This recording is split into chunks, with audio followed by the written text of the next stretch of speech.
Bangladesh, often lauded as a development success story in South Asia, has achieved remarkable progress in various socio-economic indicators.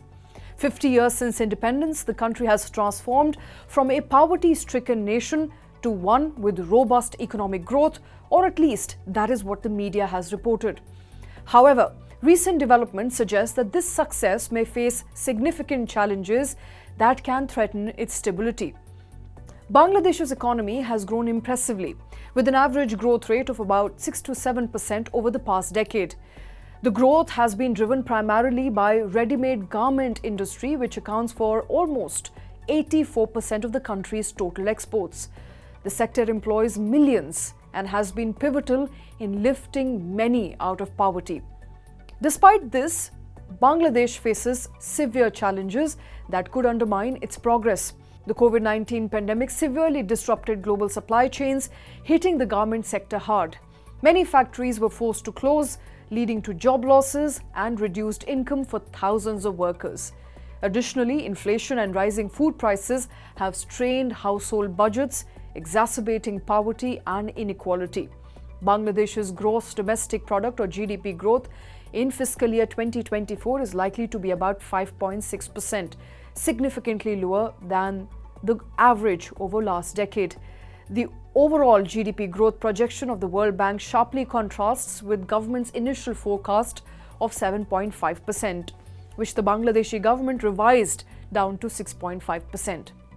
The actual number is going to be far from it. The World Bank forecast suggests that Bangladesh's economic growth has been on a downward trend for 2 consecutive years now, that the projection for next year is not so much different from this year. The signs of economic crisis in Bangladesh are not new and have been evident since the middle of 2022.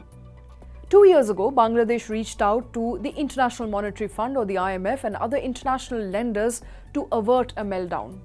The government did secure new loans, but these added to the existing external loans.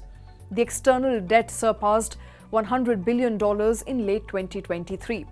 As a result, the cost of servicing the debt is also increasing at an unprecedented rate. In the first 8 months of current fiscal year, the country spent nearly $2 billion making payments on this debt. This is putting a serious dent in Bangladesh's foreign exchange reserves, which have continued to slip now. As early as April of 2024, the foreign exchange reserves stood below the IMF's suggested $19 billion. Moreover, non-performing bad loans or bad assets, which are about 10% of the total outstanding loans, according to the central bank data, are also increasing. In the past 15 years, the amount has increased 6.5-fold. In a single year, it increased by more than 20%. The economic inequality is also becoming more pronounced, with wealth increasingly concentrated among a small elite group. The growing disparity poses a risk to the social cohesion and the country's long-term stability. In fact, the recent protest started on the back of aversion to the jobs quota among youth before it escalated to a full-fledged anti-government protest. Furthermore, the country's infrastructure, although improved, still lags in critical areas, hindering further industrial development. With a fast-changing political landscape, Bangladesh's future looks uncertain for now. Sheikh Hasina's departure and a new interim government headed by the Nobel laureate Yunus means the country will have to tread choppy waters, at least for the next few months, until a full government comes to power.